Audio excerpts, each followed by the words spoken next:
السلام علیکم ساتھیو، Urdu net set GRF 2021 unit 10 میں شامل شہر آشوب اور ریختی کی تاریخ کے بارے میں آج ہم لوگ پڑھیں گے۔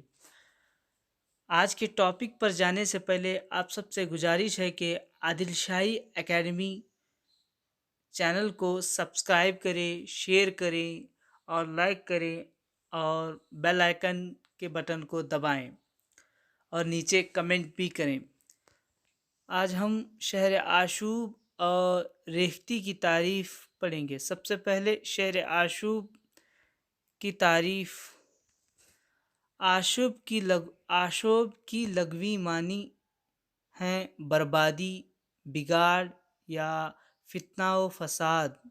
اصطلاح شاعری میں شہر آشوب ایسی نظم کو کہتے ہیں جس میں کسی شہر کی پریشانی، گردش آسمانی اور زمانے کی ناقدری کا بیان ہو۔ کسی زمانے میں اردو میں بڑی کثرت سے شہر آشوب لکھے گئے۔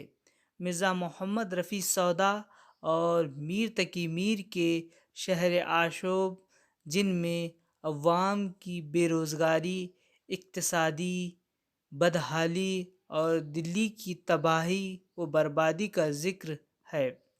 سودا سپاہیوں کی بزدلی کا ذکر کرتے ہوئے لکھتے ہیں: پڑے جو کام انہیں تب نکل کے کھائی سے، رکھے ہو فوج جو موتی پھرے لڑائی سے، پیادے ہیں سو ڈرے سر منڈاتے نائی سے، سوار گر پڑے سوتے ہیں چارپائی سے۔ ریختی کی تعریف۔ ریختی اردو کی وہ صنف شاعری ہے جس میں عورتوں کے جذبات کا اظہار خود عورتوں کی زبان سے ہوتا ہے۔ انشا اور رنگین اس صنف کے معزز ہیں۔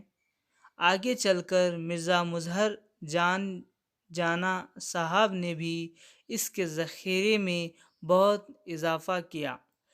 ریختی کو پسندیدگی کی نظر سے نہیں دیکھا جاتا، لیکن اس سے اردو شاعری میں یہ اضافہ ہوا کہ صنف نازک یعنی عورتوں کے جذبات کی ترجمانی انہی کی زبان میں کی جا سکی۔